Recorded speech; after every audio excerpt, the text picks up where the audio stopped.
Misunderstandings about wild animals are common. It frequently happens that the creatures we are most afraid of are also the ones who will only injure you if you intentionally want to damage them. Others have adorable fuzzballs on their faces, but they may also be hazardous. The moral of today's story is that respect for one another can save a life and that you should never judge a book by its cover. Vasti had moved in with his grandfather as a small child after losing his parents. His granddad lived in the wilderness and was a hunter. I had a really fantastic upbringing filled with many incredible adventures. Vasti had lots of space to play and explore outside their small home in the woods. There was never a need for him to leave his grandfather to continue his studies because the town was close by and had a small school. The two were incredibly close as children. Their sole disagreement was on the grandfather's employment choice. The grandpa wanted to impart all of his knowledge to Vasti since he enjoyed hunting. The only issue was that Vasti showed no desire to hunt with this newfound information. He would much prefer take care of the nearby animals and defend the land where he was dwelling. Though he didn't comprehend this mode of thinking, his grandfather loved Vasti enough to let him be himself. He showed him how to locate and follow an animal's path. He offered him all the information about the area they both cherished, including which plants were safe to eat and which ones weren't. When Vasti chose to pursue his dream of becoming a forest ranger, a role the village had been desperately seeking to fill for a very long time, his grandfather gave him his permission. There was no one to maintain the national park, so Vasti thought he was the right person to do it. He would have to temporarily leave his planet in order to get more knowledge about it. He went for one more walk in his favorite woods the day before he was to go. His granddad was on his mind. Vasti had to tend to his grandfather's arm injury that same morning, which required cleaning. He would be fine by himself, but while he was strolling through the forest, he heard an animal wailing and a thump. A wolf had just gotten entangled in a bear trap when he heard the ruckus and went to investigate. Would the wolf let him aid the animal the way he wanted to? Vasti approached the beast, his gaze fixed on its eyes. Despite his obvious discomfort and astonishment, the poor animal appeared to realize that Vasti was not out to hurt him. The man approached within touching distance gradually. He was aware that everything his grandfather had ever taught him was at odds with this. In the unlikely event that the wolf decided to attack, he would be unable to defend himself, and he would not leave the wounded animal in a trap.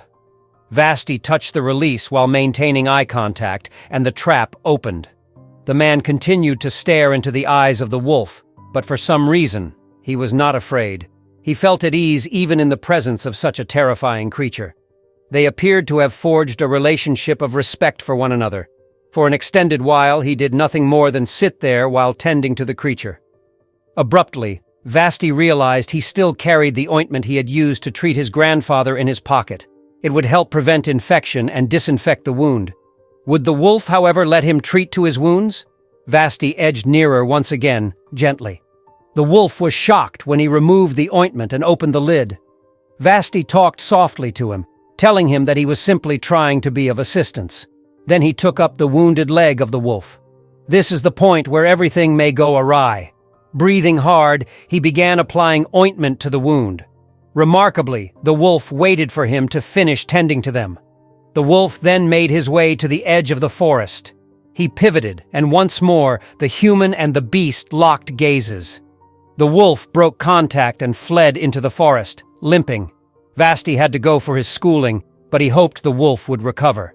Every time Vasti returned to the area, he saw hints of the wolf.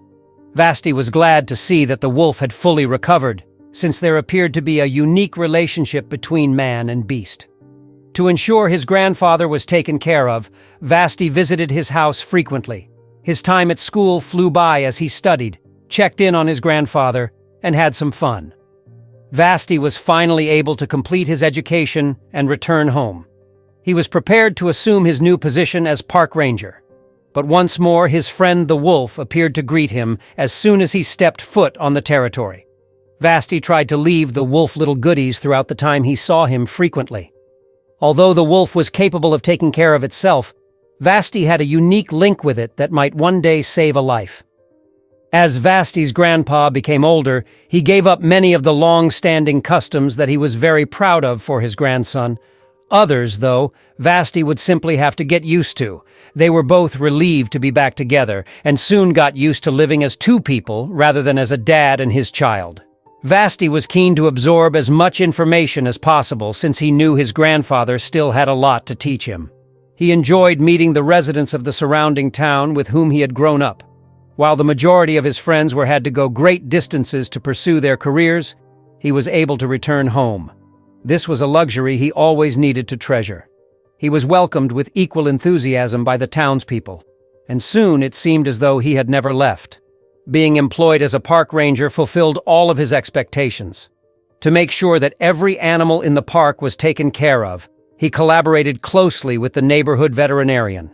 He was now being paid to look for hurt animals and bring them to safety. He used to just do it because he enjoyed it. If you were an animal lover, this was the ideal profession. One day, Vasti's friend from school sent him a parcel in the mail. To pursue his passion, this guy had to relocate far away. He had dispatched Vasti to sample some local goodies, and they had frequent conversations. Vasti found particular attraction in several of the pastries, despite the abundance of appetizing-looking items. He invited his grandfather to tea, and the two of them shared a cup. However, Vasti started feeling strange as soon as he started eating for an unknown cause. He was seeing spots and his head was spinning. Vasti's ears were ringing as his grandfather was raving about how great the sweets were. It's likely that the pastry included an ingredient to which he was allergic. He forced himself to say that he needed assistance. They managed to get him into the vehicle and head into town with the assistance of his grandfather, who nearly pulled him. Vasti thought he was about to pass out and felt as though he could not breathe.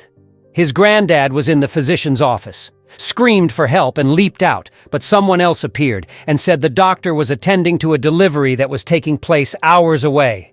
He would not return on schedule. It appeared as though it was too late when they glanced at Vasti since he was blue, and not breathing, there was no pulse to be found. The old guy, distraught, revealed that on the day of their death, they had a custom of burying the deceased before dusk. It was almost sunset. In an attempt to assist, the town's residents banded together and promptly set up a funeral. Even the neighborhood veterinarian came out to see it. As they were taking Vasti to the cemetery outside of town, the wolf materialized beside them out of nowhere. He snarled at the men who were carrying the casket. Vasti slipped out as they leaped. Then Vasti's head shifted back as the wolf seized his throat. When the veterinarian saw this, he shot the wolf, but then an incredible event occurred. Vasti woke up just as the vet shot him.